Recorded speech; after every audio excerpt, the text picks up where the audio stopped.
everyone, welcome to today's Silverlight Show webinar. My name is Rally and I am pleased to introduce today Gill Cleeren, who will deliver his 9th webinar for Silverlight Show.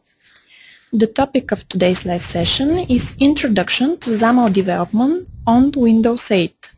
This session will take approximately 60 minutes, and after that we'll have a short 10-minute Q&A session.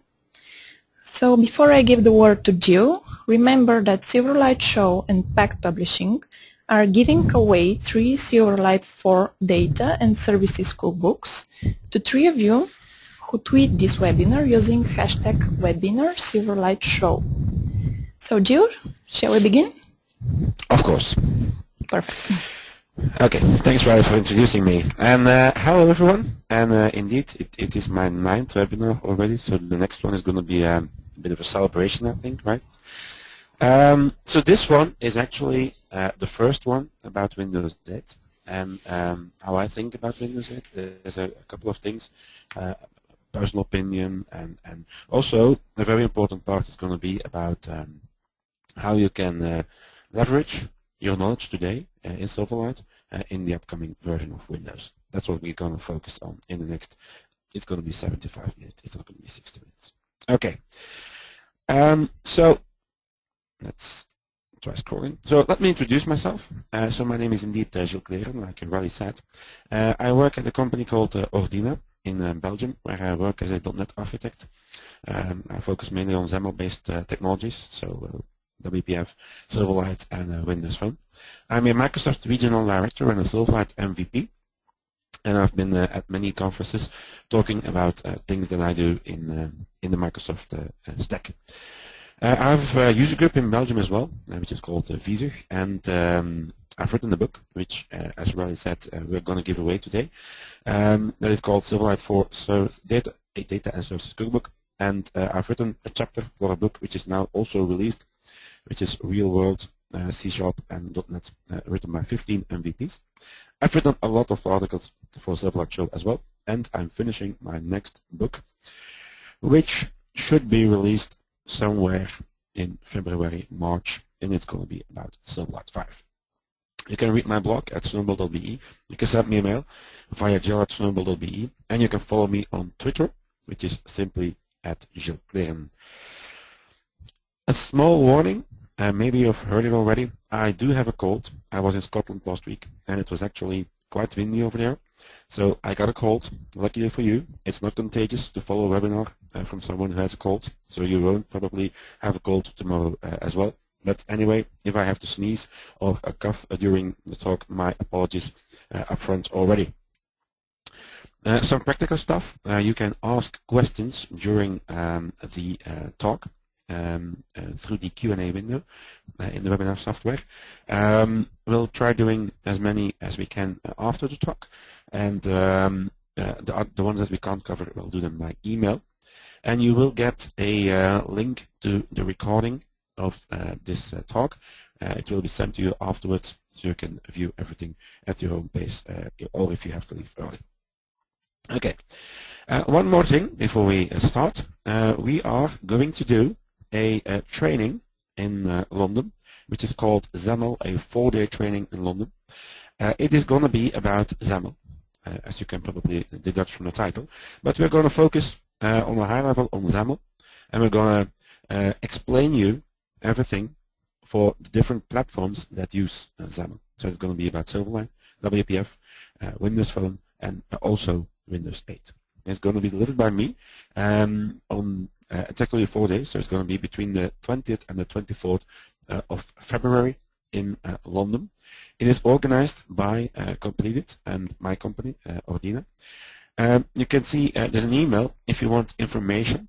At the bottom of the slide, there's a link which to a page which has all the information about the training, and I hope some of you may be able to attend. As you can see, there's already a lot of people lining up to get into bus to the training.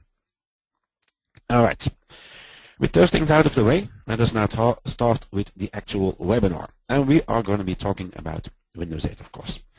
The first part is going to be a small overview about what was the information that Microsoft gave us at the Build conference where Windows 8 was first introduced. The next part is going to be more technical, and it's going to be about the Windows Runtime, or WinRT, which is actually the way to build Metro-style applications. I'm going to show you a few of those. And then very importantly, the next part is going to be about what we know today and how we're going to leverage that knowledge tomorrow when Windows 8 is arriving.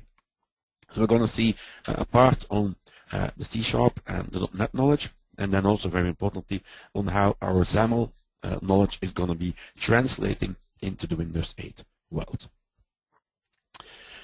So the first part, as mentioned, is going to be about build. So this is going to be like the very high level overview of what we got at build, what Microsoft showed us at build. So for the people who don't know what build was a conference organized by Microsoft, which took place in September, where Microsoft, as announced at Mix, actually unveiled Windows 8 for developers. It's actually, like I mentioned on this slide, it was actually like Christmas Eve, already in September. There was so much new stuff that it was really hard to get your head around all the new stuff that Microsoft introduced. Now, what did they introduce? Well, before build, actually, we had a division between what we could build. Either we could select to build desktop apps with .NET, probably with Windows Presentation Foundation, WPF, or we could select to go the web app side, and in that area we have the choice between ASP.NET Web Forms, ASP.NET MVC, or Silverlight. That was at a high level the choice that we have in the Microsoft stack. Now at build, Steven Sinofsky, that's the person you see here on the right, introduced us a lot of new hardware, and you see there on the counter there's a lot of machines running Windows 8. We're going to see Windows 8 in action in just a few minutes. You see Windows 8 running on a desktop machine, and there's a screen on the right. There's one of those machines is a laptop, and next to the other guy's hand on you see a touch-enabled device. And Windows 8 is really taking the touch, taking into account the touch input. So with Windows 8, we as developers are going to be focusing on touch input as well. We're not going to only focus on building desktop apps, building web apps. We're going to take the third way, and it's going to be touch-enabled apps. So Windows 8, of course, was introduced, and an announcement was also made that Windows 8 was going to be running, or going to be able to run on ARM CPUs. So a lot of new hardware focusing on touch-based input was introduced at build. Now, at build, Microsoft also gave away one device that already runs Windows 8 very well. It is they gave it away as a developer PC with Windows 8 installed. It's a very cool device. Sadly, I wasn't at build, so if you want, you can also sponsor me to buy one. They're now available. They're not available worldwide, as far as I know. They cost around $1,200, but the ones that you buy now run Windows 7, and they run Windows 7 quite well, and you can install, of course, Windows 8 on those machines as well. Now, also at build, of course, we got the big one, and that is Windows 8. Now, Windows 8, and as mentioned, we'll show it in just a second, is available for everyone today in a preview version. It is not a beta yet. You can download it from dev.windows.com. There's actually 3 downloads that you can get from there. There is the Windows 8 consumer install, which is available in 32 and 64-bit. And there's also an ISO available, which also includes all the developer tools. That is only available as a 64-bit install. And that is the one that when you want to start developing stuff, that is the one that you will want to download. There's also the one that I'm running on this machine, as you see in just a second. So that includes Visual Studio to build Windows 8 applications, Metro-style applications. That is the only way today that you can build Metro style apps. There's no separate install of that Visual Studio version available right this very minute. It's only available pre-installed in that environment. What we also got, what we also got as built, Metro apps, the ones that we'll be talking about during this talk. We got something new, which is the runtime, the Windows Runtime, or WinRT, which is like a new framework to build Windows 8 applications. We also got Visual Studio Express 2011, which is the version, as I just mentioned, that is already installed, pre-installed in the ISO file that you can download with Windows 8. That is the only way to build today Windows 8 applications or Metro style applications. We also got .NET 4.5. We also got Visual Studio 11. Those two things make up, like I mentioned there, that is the big one. There's a new version of WPF, a new version of WCF, a new version of ASP.NET. All those things are included there as well. We won't be focusing during this webinar on that part. We'll only be focusing on the first part. And there's a lot of news, a lot of sessions that you can take a look at. It's probably going to take you 2-3 weeks before you can go through all them if you watch them 24 hours a day. Okay. Now, enough chit chat. Let's take a look at Windows 8. So, for this talk, I am running Windows 8 in a Oracle VirtualBox that you see right over here. It works perfectly if you run it like I'm doing here in an Oracle VirtualBox. That works very well. However, it does crash sometimes. It is pre-released software.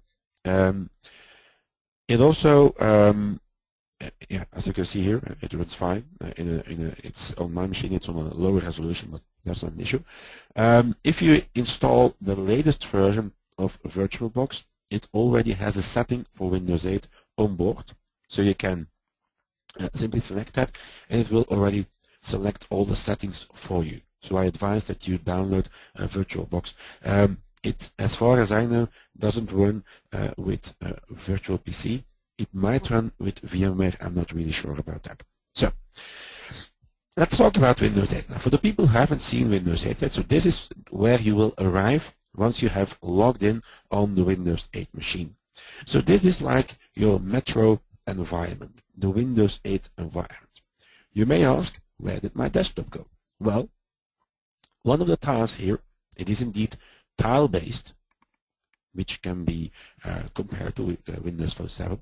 One of the tiles here brings us to your normal Windows 7-like environment, your desktop view, right? So this Metro environment that you see over here is actually, it can be seen in several ways. On one hand, you can think of it as a second version of Windows running next to the desktop view. Another way of seeing it might say that Windows 8, the Windows 8 environment, the Metro environment, is like a shell that runs Metro style applications, and I'm coming back to those Metro style applications in just a second. And also, you can see this start environment, this Windows 8 Metro style environment, as your new start menu. Because by default, when you click over here on the start orb, it is now called the start orb, by the way. When you click on it, it will take you back to this new start experience. And you can do the things in here that you can do in your start screen or start menu in Windows 7. For example, when I want to start Notepad, I just start typing, and you see that Notepad will appear over here, right? Okay. Now, what are the apps that are capable of running in here? Those are the so-called Metro style applications. Now, what is a Metro style application? Let me open one of these for you here. And I'm going to scroll over to the right. This is a typical Metro style application. It's called Memories, and it allows you to organize photo albums. Yeah. You can click on one of the albums over here. and then you, once it's loaded, let's wait a few seconds here, you can see some pictures over here. Now this is something different than what you're used to see. Let me open another one. For example, this RSS news reader. One thing that is striking about these apps is that they are filling the entire screen with content. There's no or very little Chrome in there. There's no menus at the top or bars at the bottom. Everything, your content is filling the entire screen estate. And you can scroll here and assume that you want to do something. Well, there's still the ability to bring up this menu, and we'll see later how we can bring up that menu from code. So this is the application bar, as you can see over here. Now these are typical Metro style applications, Metro style apps, and those are the thing that is the thing that you can build only with Windows Runtime or WinRT.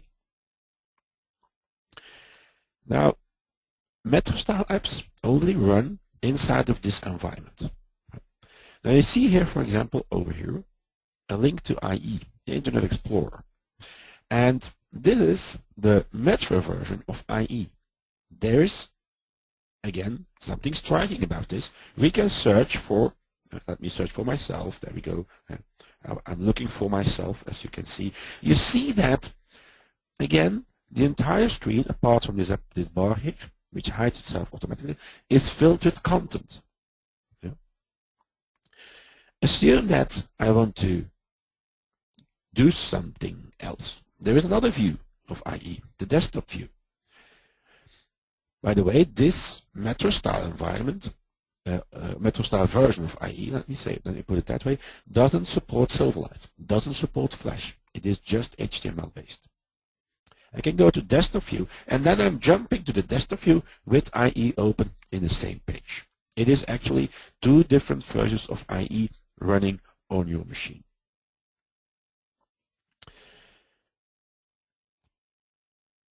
Now, how do you shut down the Windows 8 machine?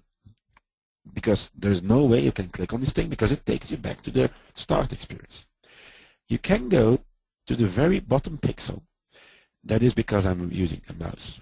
If you use touch, it is different. Then you can swipe in from the left. And then you go to settings, and here you can select to shut down the machine. I'm not going to shut it down because otherwise we won't be able to do a lot of more demos. Now, that is the Metro style environment. Now, there's also a lot of new things actually in the desktop mode. I won't be able to show you that while this is running on a virtual machine, it is really performant. Microsoft brought down the footprint of Windows a lot. There's a lot less processes that are running in the background. This is actually the new task manager while we're talking about running applications. You see at the very top that some of the apps are now suspended. Windows 8 Metro style apps can be suspended. In fact, this follows more or less the same scenario as Windows Phone. As you can see, only one app can be running, the others are suspended. For example, I can also kill one. At this point, there is no other way of removing an app from memory if it's suspended. Might change, I don't know. I'm just going to do that because I don't have that much memory available on my virtual machine here. So I wanted to kill this one.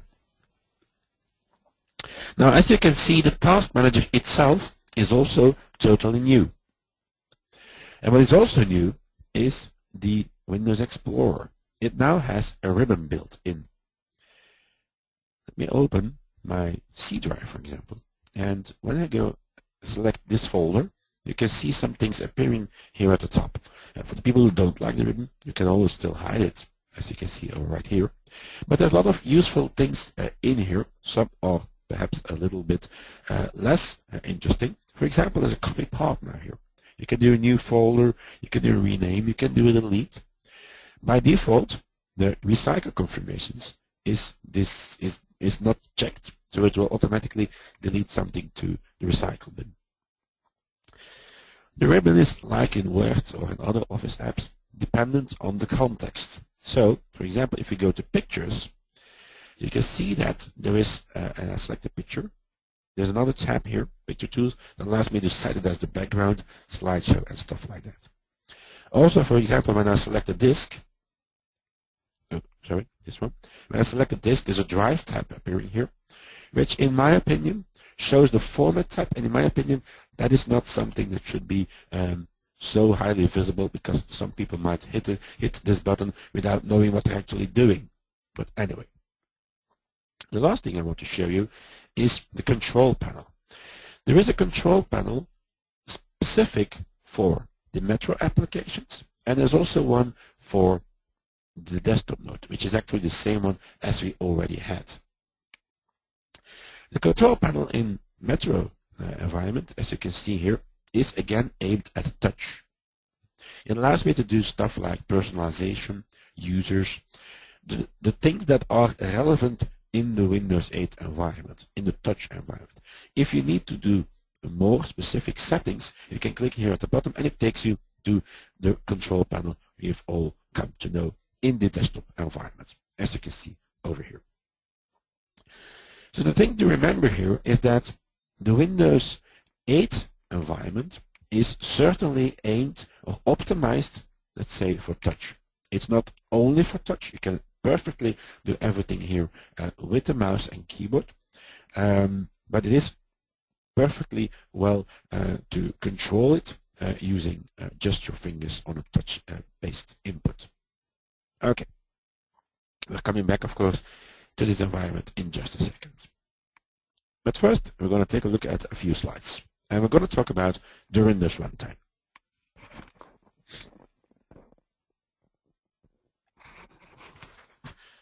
Now, as you can see over here, and I've been a bit creative with my Photoshop skills, which aren't very good anyway. You see that there is a sardine box, and it's opening up, and it says Windows inside. And that is exactly what the Windows Runtime will do for you as a developer. It opens Windows for the managed developer in a way that was very difficult or close to impossible in the past. Now, what do I mean by that?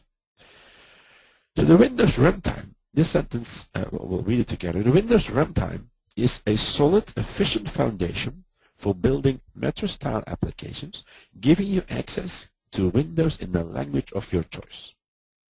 Right. Now, what does this sentence mean? Well, so the Windows Runtime, in itself, it is a new framework that we, as developers, will be using to build Metro-style applications. You cannot build a desktop app with Windows Runtime, and vice versa. You cannot build a WinForms app, for example, that runs inside of the Metro environment. In that case, you will have to move it to Windows Runtime. So it is a new framework, and it is the foundation to build Metro-style apps, as I just mentioned. That is the way to build Metro-style apps.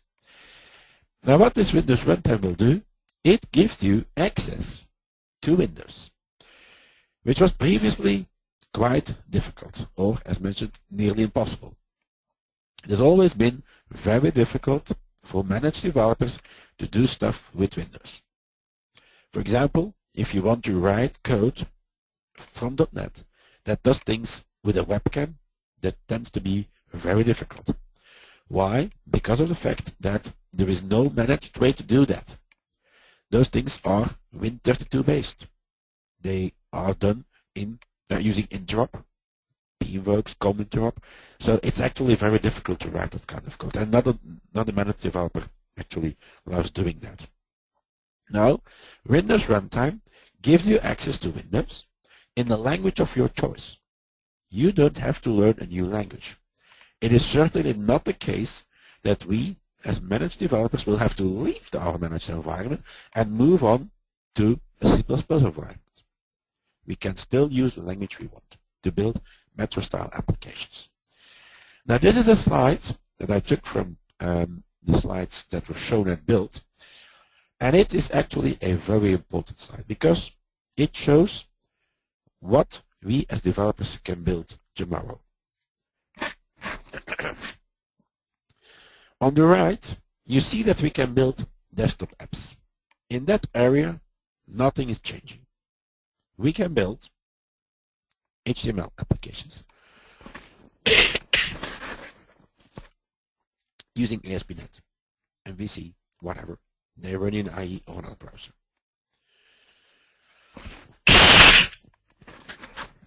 I'm sorry.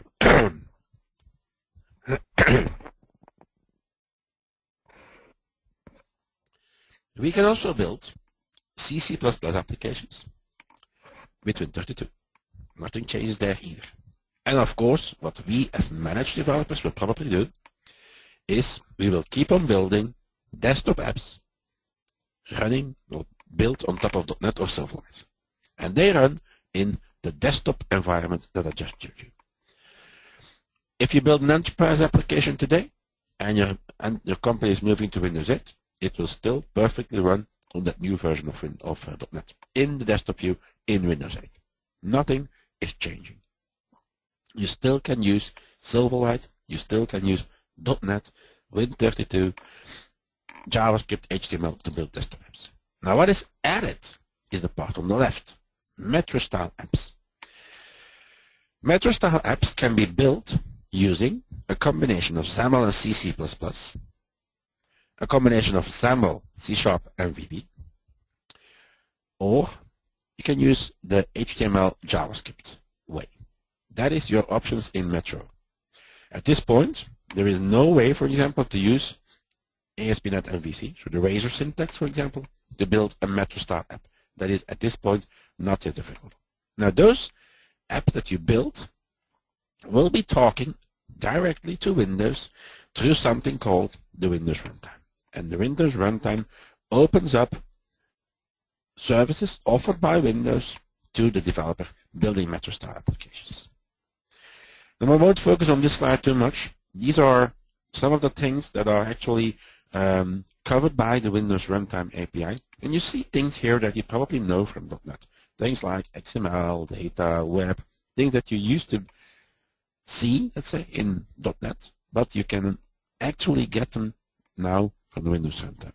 They're moved to the Windows Runtime to build Metro-style applications.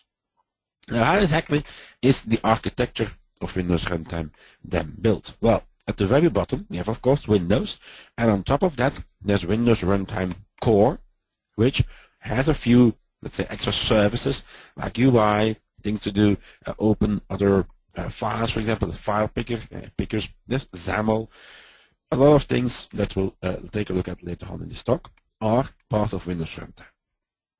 Now, Windows Runtime itself is written as pure Win32 code, so pure native code. However, some of the concepts, a lot of concepts in fact, are taken from the managed world.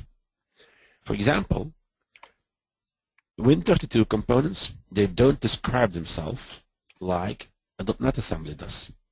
Now, Windows Runtime components, or the API, is describing itself through something called the Windows metadata. And Windows metadata is exactly the same thing as a as an assembly, but now for native components for part of the Windows Runtime. And those are used by each language that you can build Windows Runtime applications with in something called the language projection. That language projection is or language binding is basically saying you will be able to build Windows Runtime applications or Metro-style applications using the Windows Runtime in the language of your choice with the concepts that you're used to, because of the fact that the language is, Windows Runtime is being projected into the language. There's an extra layer placed in there that allows you to use Windows Runtime in a way that is totally familiar to how you're used to build apps in your language of choice. So to build Metro-style apps. Now, why did Microsoft actually move to Windows Runtime? Well, of course they could have said, well, we'll just use Win32 APIs. We can do that. The thing is that to make developers build apps for the app-centric platform that Windows 8 is going to be, it's not a good idea to just give them Win32 APIs. Developers today are used to IntelliSense debugging. We're spoiled. We've become more lazy than we used to be. So we as developers want to keep things like debugging and IntelliSense. We don't want to say, well, yeah, let's move again to Win32. We don't want to do that. Developers also have invested in a language, and they want to keep on using that. They want to keep using the languages they're used to. Microsoft actually doesn't want to force developers to use a new language. The only thing that we as developers will have to learn is the Windows Runtime API. But we can use it in a very familiar fashion to build Metro-style apps. So Windows Runtime in the end will actually make sure that the developer that will want to build Metro-style apps can use what he knows today, what he's used to today, IntelliSense debugging. He can do that in a natural and familiar way. As mentioned, it's going to be a new API, but the same language that we're used to. So natural and familiar, that is a very important keyword in a lot of talks of build. And another keyword that is also very often heard is fast and fluid. Apps on a Windows 8 device should be fast and fluid. Now, why is that? When people are working with a touch-based device, they don't want the device experience to be sluggish. They want to touch something and they want something to happen immediately. There has to be a direct interaction. Now, some things, for example, I/O-related things, they take a specific amount of time, which can bring down the performance or the perceived performance of an app. That can be solved by using asynchronous code. Now, asynchronous is not something that developers like to do, but in Windows Runtime, every API call that takes longer than 10 milliseconds is by default asynchronous. Therefore, we as developers need to develop in an asynchronous manner. For a lot of things, there's no synchronous call possible anymore. Now, the good thing is that with C#5 and also available as a CTP for C#4, async can also be used, the await async pattern. And it is an app-centric platform. It's all based on apps. Apps should be able to talk to each other through app-to-app contracts. And they should be able to keep running without breaking when a new version of the operating system is put underneath. Okay, so to start with the demos, I'm going to show you building an app with HTML. Let's do HTML way first. I know it's going to be about XAML, but let's show it anyway in HTML. So I've gone here to the Visual Studio Express, which is, as mentioned, the only way to build Metro-style apps today. And it offers you a choice between JavaScript, VB, C# and C++. Now let us build an hello world in HTML. So I'm going to create a blank application, and then it's going to show me some familiar stuff, HTML, JavaScript, and CSS, that I can use to build an application with.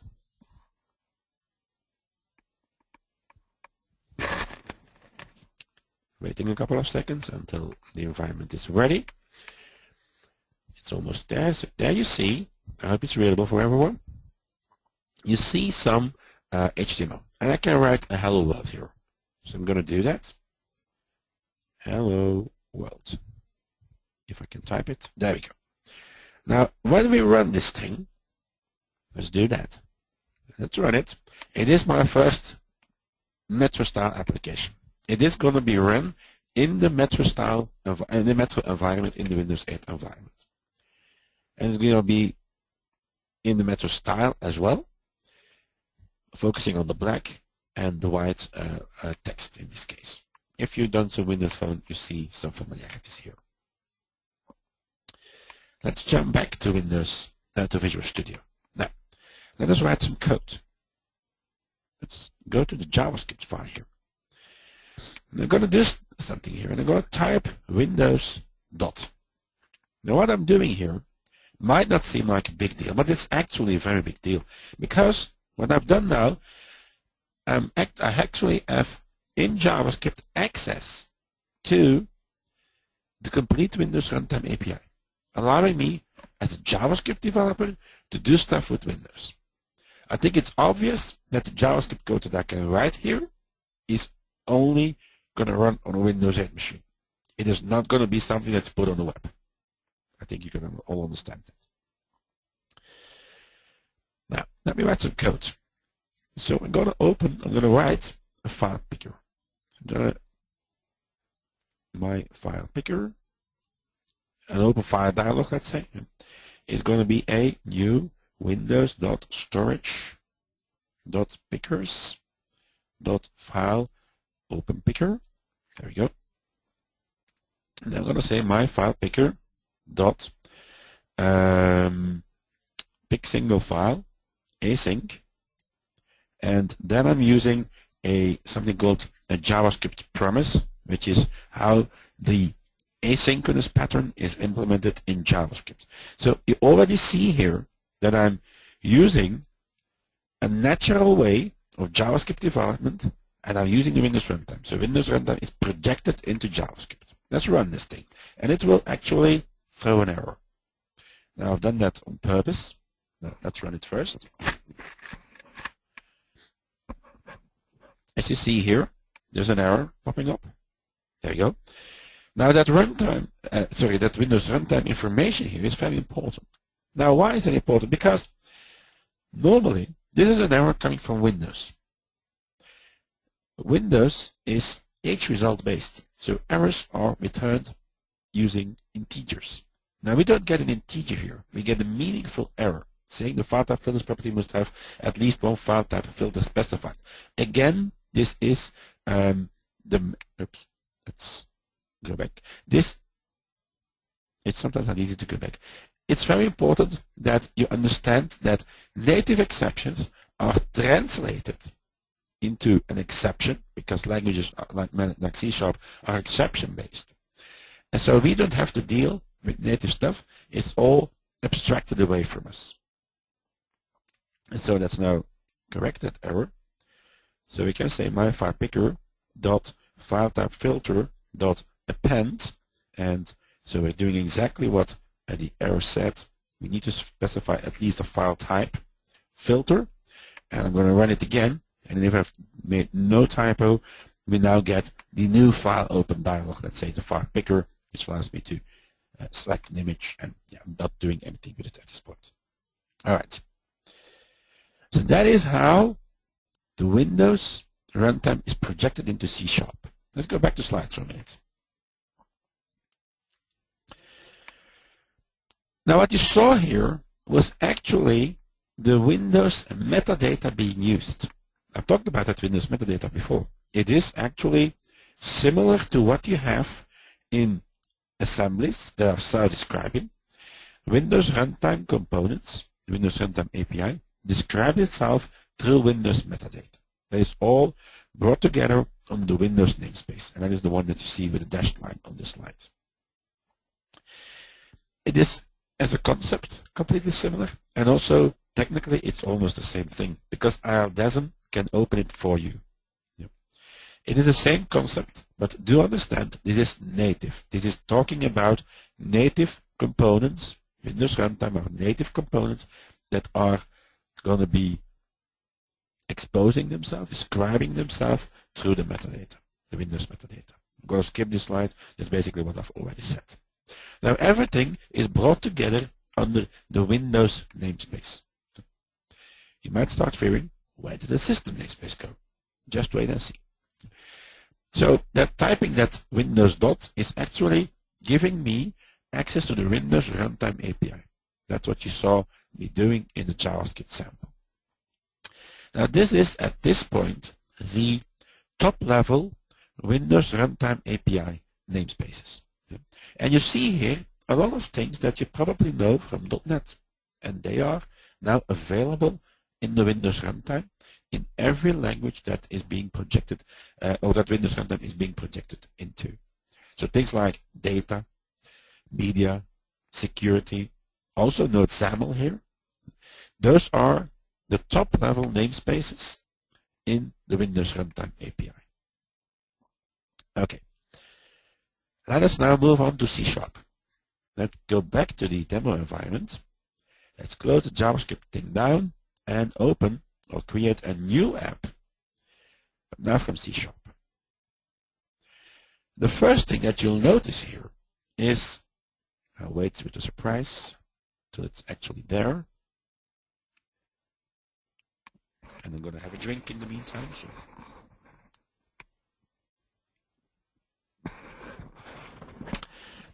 Okay, so what you notice here at the bottom is XAML. The same XAML as you've come to use, you have to come to love. That is the same thing. I can create a button here. I can give it some content. Let's say click me. I can write a click event on that thing. Wait a few seconds. There is a new event handler. That is exactly the same thing as I'm used to doing Silverlight, as in WPF, as in Windows. So there's no fear here about Silverlight not being available. It's basically the same code. Your investment in XAML and everything that you've learned in Silverlight is perfectly transferable to Windows 8. And we'll come back to that later on. So I'm going to write some code here, and you're going to see that that code is very similar to what we did in JavaScript. Because again, it's basically Windows Runtime being projected in C# using constructs that are native to C#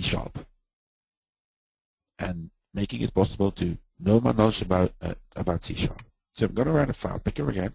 My file picker is a new Windows.storage. There we go. Starting to type storage. There we go. Pickers that was, and then the file open picker.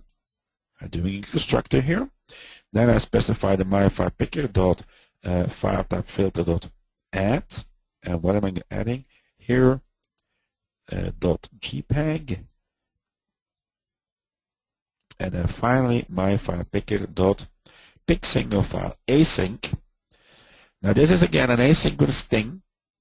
In C# I have to do that using the await, and every method that uses await needs to be set with the async keyword as well. So native constructs for the language, although I'm using Windows namespaces, Windows Runtime API. So it's basically just a new API that you have to learn somehow. Let's run it to show you that it works, or should work. Let me put it that way, because it's always dangerous to say that when doing a demo.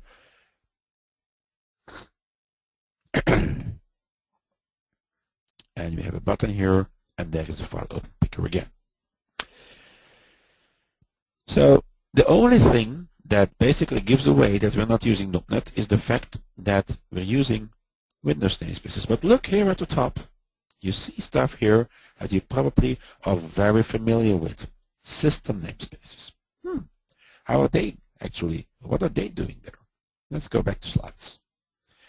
So what we just saw was the Windows Runtime being projected into C# and also in JavaScript. It is available to do a projection into C++, which is a very thin layer, .NET, C#, VB, and JavaScript. That is your choice at this point. Now you saw the system namespaces at the top. What are they doing there? Well, that is the Windows 8 tailored profile being used. Now what exactly is a tailored profile? Well, you have the huge beast that is .NET. And something called a tailored profile is like a subset available to a specific version. Silverlight, for example, is a tailored profile. It uses some parts of .NET, some constructors, some methods are available, some aren't. That is the tailored profile for Silverlight. There's also one for Windows Phone, and there's also one for Windows 8. that gives you a lot of things that you're used to doing or used to using, let's say, in .NET, like link, like threading, but are not available directly from Windows Runtime. But they are available, made available, through the Windows 8 tailored profile. Now, not everything, of course, is there. Enterprise-based development or enterprise development things are not there. Things like ASP.NET console applications, they can't run in the Windows Metro environment. WinForms, WPF, that's quite normal. It's actually WPF Silverlight code, but it's not a WPF app. Windows Workflow, not available. Dangerous, obsolete, legacy stuff, that is not available here. Duplicates. Badly designed APIs, they are not in the Windows 8 tailored profile. Basically, everything needs to be safe in the Windows 8 environment. It needs to be a sandboxed environment, and everything that could get you out of that sandbox, compromise the system integrity, is not available there. That's how you can see it. And it is a very small tailored profile. It actually contains only 15 assemblies, whereas Windows Phone already contains 22. You can see that on this slide. All right. Now let's move on to the next part, and that is taking a look at what we can do with our knowledge that we have today when Windows 8 will be here, probably in 2012. So we're first going to take a look at C# and .NET, which is actually most of that we've already covered, and then we'll take a look at the XAML part. So as mentioned in the beginning, Windows has always given a lot of capabilities to developers to build really compelling experiences, but Windows has not always made it easy to use these things from C# and VB. This is some sample code that basically allows you to get access to the webcam from managed code. Basically, the only thing that you're doing here is writing interrupt code, DLL import, marshalling, and that kind of crappy code, let's say, that no managed developer actually likes writing. There is a gap between the traditional Windows API and managed code. There is certainly a gap. That gap is only to be filled by someone who writes an interop layer between that traditional Windows API on the right and your managed code. Now, of course, that is not something that you do overnight, writing that layer. And in Windows 8, that gap is filled. This is the same thing as a previous slide with the code, doing the same thing, using Windows Runtime, but doing it in a familiar way for managed developers. You cannot notice that this is Windows Runtime code. It uses var, it uses parameters, it uses the await pattern, it uses constructors, if statements, all that things that we know. The only thing that makes you aware that this is not .NET is the namespace at the very top, the Windows Media Capture thing. That is the giveaway that you know that this is not .NET, that this is Windows Runtime. But using the code, writing the code, is nothing different. So that means that the hole between the managed code and the traditional API is filled, it is gone, it is filled by the Windows Runtime. So a few statements now. So that means that, as you saw from the code, that we already have the skills to build Metro-style apps using C# or VB if you want to. C# and VB had a very strong influence on the Windows Runtime. Other languages had also an influence, but the managed languages, of course, had a very big influence. Now, Windows Runtime is created to be consumed from an object-oriented language like C# is. One can say, well, COM is also object-oriented. That is true, but it is interface-based, not object-based, sorry, class-based. Windows Runtime is class-based, therefore making it easier to leverage in an object-oriented language like C# the capabilities of the Windows Runtime. Windows metadata, we've already seen that thing. It is basically using an updated version of the .NET's metadata format. And if you use ILDASM, let me show you that very quickly. You can open, let's open ILDASM. You can open a Windows metadata files as well, meaning that there is very little difference in here. So I'm going to open a Windows metadata file, which is located, by the way, in the System32, Windows System32 Win metadata directory. And I'm going to search for a WinMD file. There we go. And I'm going to open the one that we saw earlier, the WinMD, the Pickers WinMD. Then you can now browse through this thing. Here's the file open picker. We have to pick file, single file async. So that is nothing different. It is the same metadata format as we had in assemblies in regular.NET. Okay, let's go back to slides. There's XAML. We'll see that in just a second, meaning that XAML investments are safe. Guidelines from .NET strongly influenced guidelines from the Windows Runtime. Things like capitalization of words, namespaces, those concepts are moved into Windows Runtime, are used in Windows Runtime. So that means that C# and VB can work very well with Windows Runtime. Windows Runtime is designed to be used from C# and VB in a natural and familiar way. I'm going to skip this demo to save us some time, and let's go. I'm going to skip a few slides actually, because otherwise we might go too much over time. And let us now take a look at how XAML-based stuff can actually be leveraged. What can we, as XAML developers, Silverlight developers, reuse tomorrow? So for the record, we are focusing now on XAML, which is your UI choice if you want to do C# VB. You cannot do the C# HTML way, for example the Razor way. That's not possible at this point.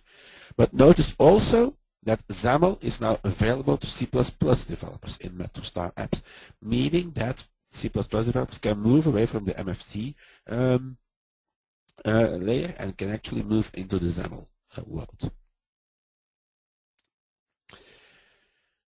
The good news for us as XAML developers is that Windows 8 is probably going to be XAML. What I mean by probably is that if you take a look back at this thing, if you know C# VB, you're going to use XAML as the language of your choice for your UI. You're not going to, probably not going to move to JavaScript HTML. Some might, there's nothing wrong with that, but the C# VB XAML stack is probably your preferred choice, let's say. So that means that if you are a Silverlight, WPF or Windows Phone developer today, write on your business card that you are a Windows 8 developer, because there's not a lot of things that you have to learn in the XAML stack. And as mentioned, C++ can also now integrate with XAML. On the Windows 8 installation, there are quite a few applications that you can test with. Some are built with HTML, and some are built with XAML. Now what carries forward? What can you, as a XAML developer today, reuse in Windows 8? The same control model as we have in Silverlight and WPF. Keep in mind that XAML is now native. Being native has its advantages. When you build a Metro-style app for Windows 8, there's no need to include any assemblies. They are there on each and every Windows 8 device. Concepts such as data binding, change notifications, styling, animations, the visual state manager, and the integration with a managed language like C# is there. There might be a couple of things that might not be supported because of the fact that they're now native, but keep in mind that all your investments in things like data binding, styling, they all carry forward. There's nothing new that you have to learn here.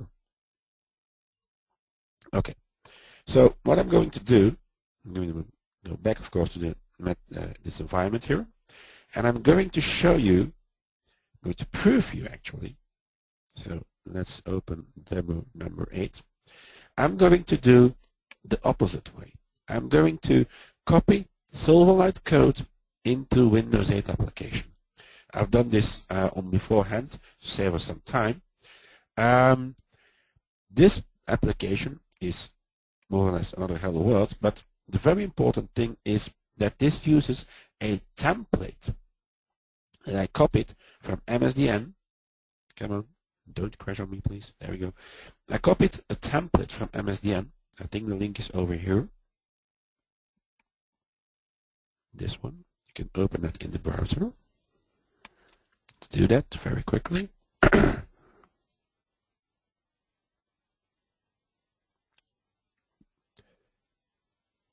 There we go. This template is the thing I copied. This is a Silverlight button template.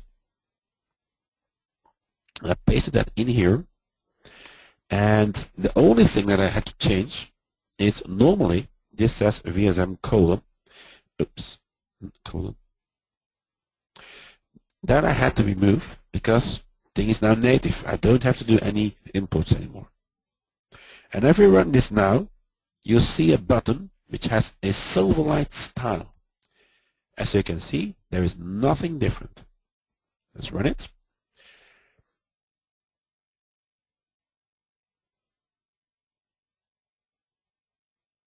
Wait a few seconds. And there you see a Silverlight button, because template is just UI code, and that still runs in Windows 8. There's nothing different going on here. Okay, let's go back to Visual Studio. So I don't have to show you all this code. You can download it from my blog later on, and also from the Silverlight Show website, of course. Let's close this one down and open another one. And what I'm going to show you is a more of a real world app, let's say. An application that allows to search for pictures on Flickr.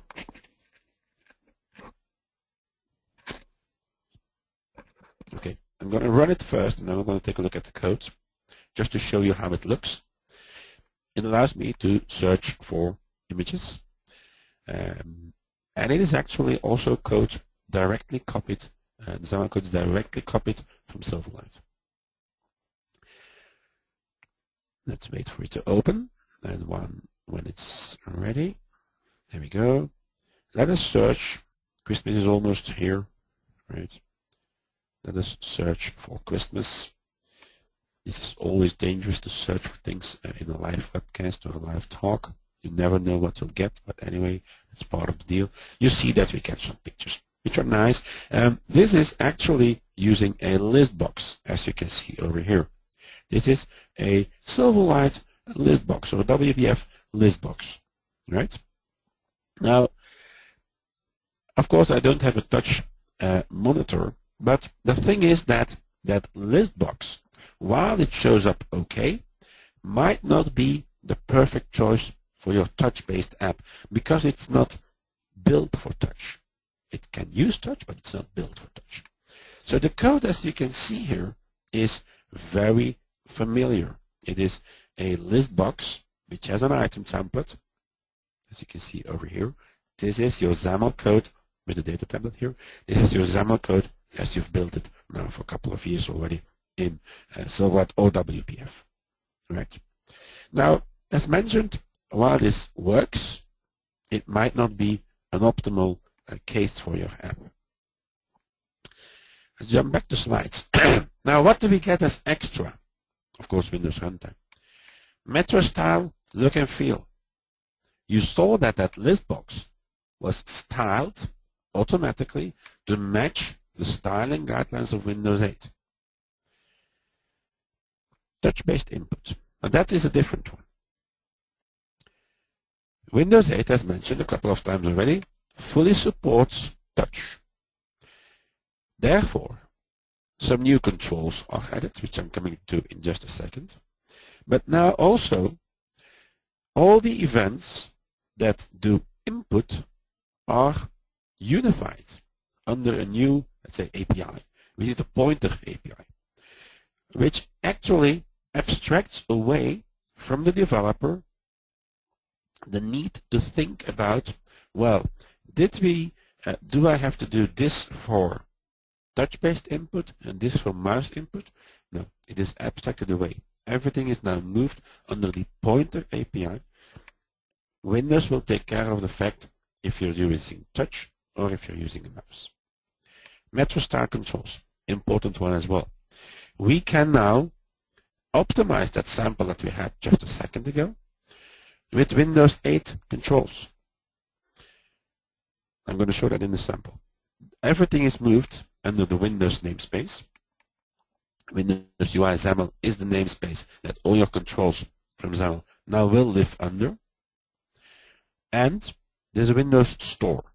Windows 8 apps, Metro style apps, and that is only for the Metro environment applications, will only be able to install them if you are installing them via the Windows Store.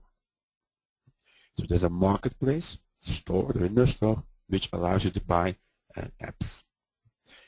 At this point, it is not possible to just put your app on a memory stick, give that to someone else, and then run it on your Windows 8 machine. At this point, that will not work. Okay, so as mentioned, Touch is a place where you may have to rethink your app. The Windows control panel is a perfect example for that. On the right, we have the standard control panel, or default Windows 7 one, which is aimed at mouse input. The one on the right, on the left, is the control panel for Windows 8, which is aimed at touch-based input.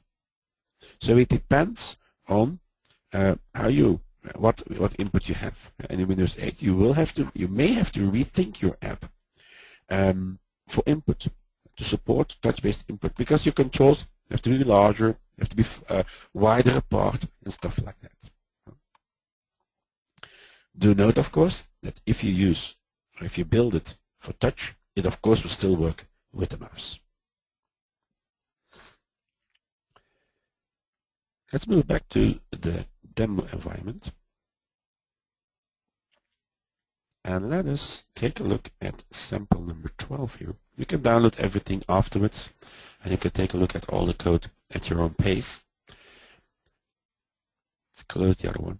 So this is now the same app, but now using a control optimized for Windows 8. What I've done here is I've changed the list box into a grid view. Let's run it.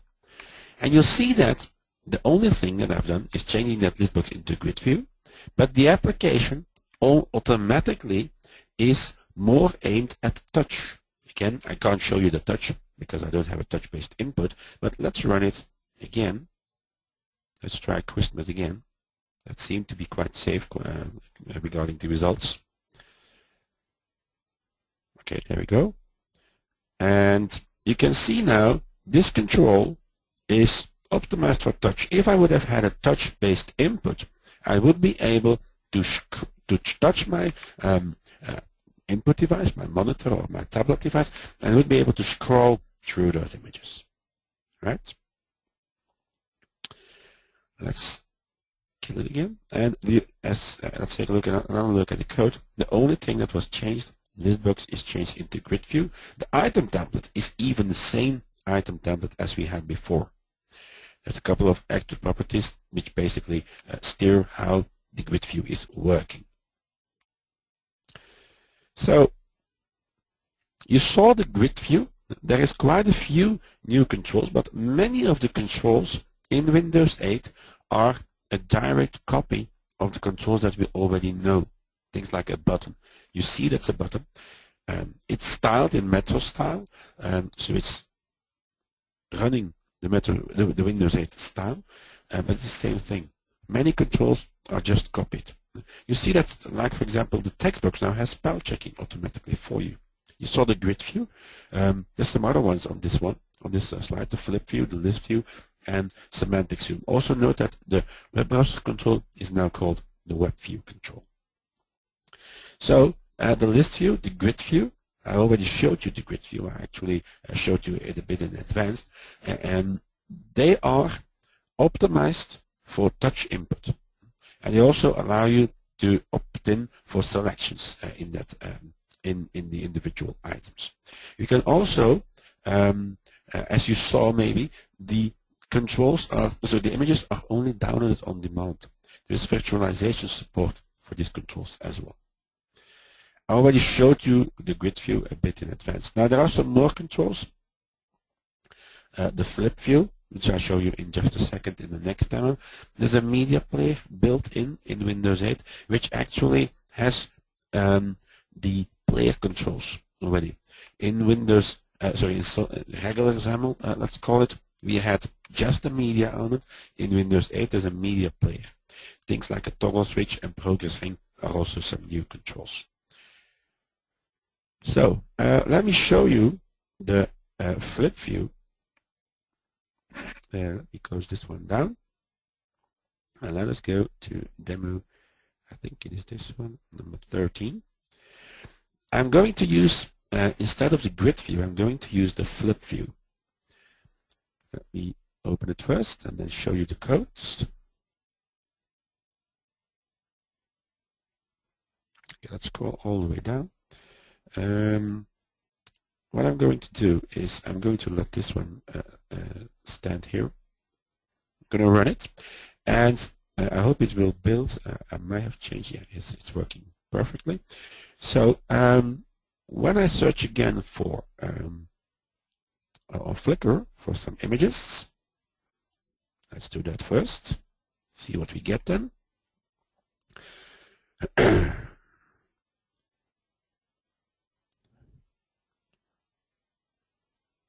We are getting again some images, which is fine. And now we will select one of the images. And now I'm switching to a flip view. This is the flip view control. The flip view control normally shows some errors at the left and the right. For some reason, it's not doing that now. For some reason, it doesn't show them. I'm sorry. So normally it should show. There we are. There we go. I haven't done anything. It just popped up. So this way, I don't know what this has to do with Christmas, but anyway. So this is now the flip view control, allowing me to flip again, touch-based through images with, in this case, another data template. Let's take a look at the code for this. XAML will actually be very easy to understand. We have a grid view and we have a flip view. And they all use an item template. This one has the large view template and this one has a small, the regular template that we used. And this one was collapsed in the beginning and then I changed it from code into visible. Alright. Joe? Yes? Sorry to interrupt, but we are running out of time. Yes, but we have two more minutes to go. So okay. Okay. Don't worry. Okay. So the last thing that I'm going to show you, so everyone is at ease. The last thing I'm going to show you, the problem that we had with that app is it wasn't possible to jump back from the flip view to the grid view. The thing was that in my app there was no controls available. Now, like we did in the beginning, I think in the RSS reader, we could have some controls. Of course we can place buttons everywhere, but Microsoft recommends to place the most common controls, let's say, in something called an application bar. And the application bar, again, is a concept coming from Windows Phone. So if you've done some Windows Phone, you probably already know that thing. It is by default shown at the bottom because that is, if you hold the tablet device in a landscape mode, the easiest to reach without actually letting go of the device. And so we'll round up by showing you that. Let's go back to the Windows 8 environment. It won't work in the Windows 7 environment. So let's open it. This is again the same sample, but now with an added application bar.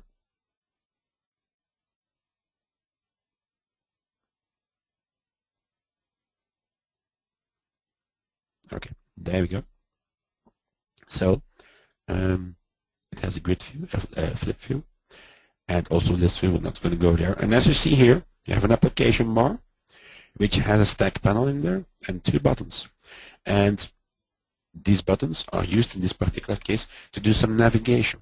I open the grid view first, then I switch to the flip view, and I want to go back to the grid view. I can actually hit one of the buttons and go back there.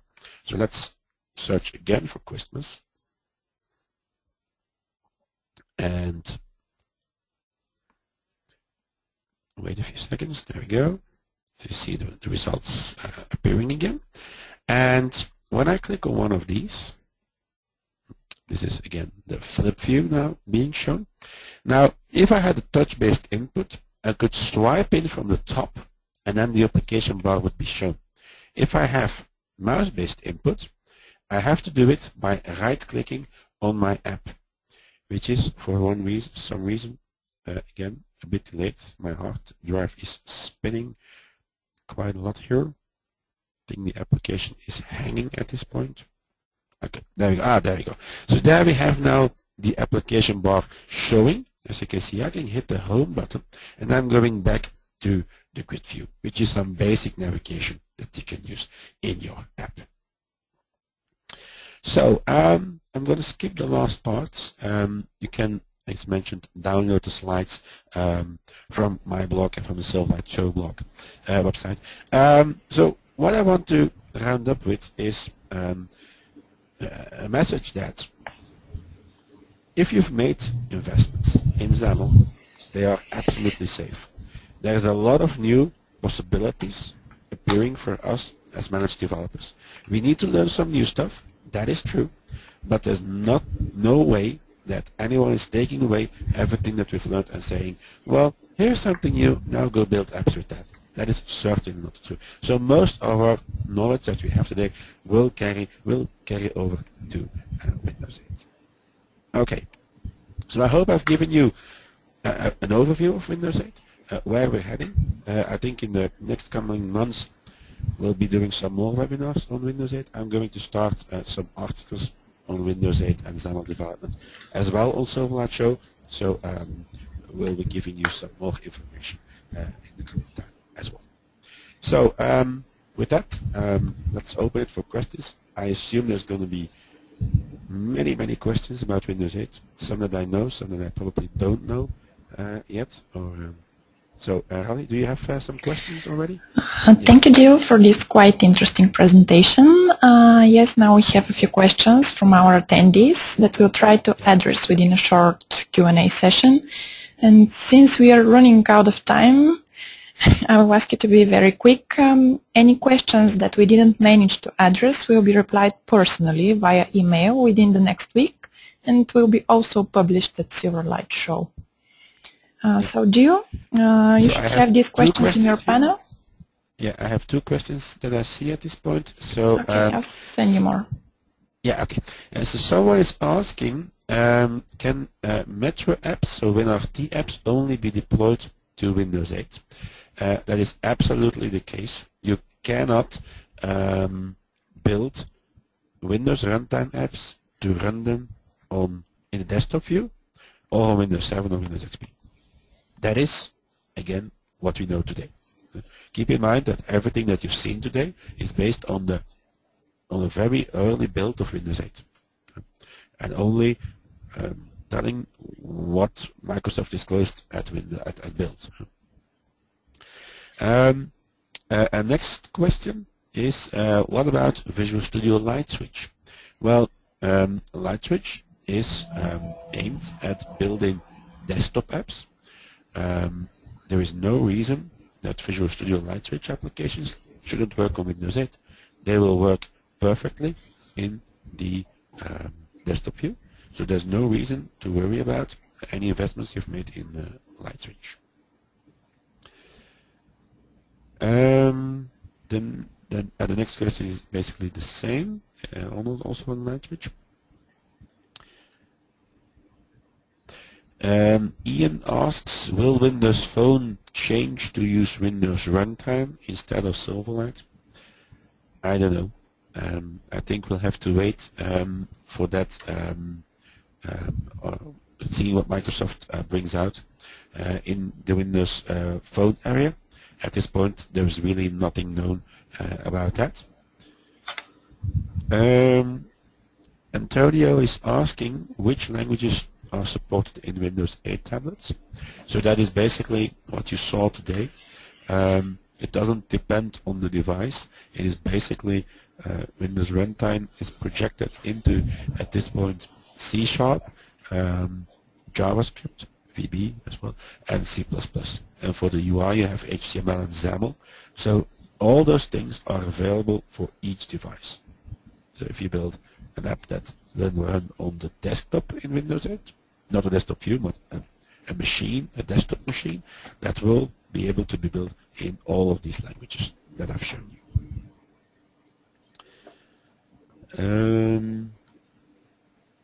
Let me remove that question. One more question, since we are really running out of time. The question that we still have here is about deployment. So Norman asked, Windows Runtime is compelling. I have 800 PCs that would have been upgraded and deployed right away. Are there any alternatives? Well, I don't think so. So I think that that we'll see in the next couple of months what Microsoft is going to be doing. I think that in the next couple of months we'll see a beta of Windows 8 as well. So I think those things will be also best when we get that information as well. Okay, so we'll hand up here. Okay, thank you, Gio, for this webinar.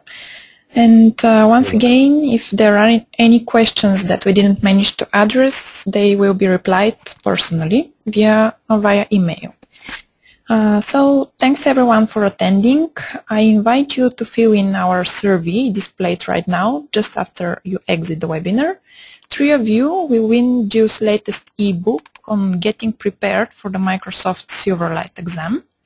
A recording of this webinar, as well as all demos and slides, will be made available to you and emailed within the next 2 days. Thanks again for attending, and have a good day or evening. Bye. Bye-bye.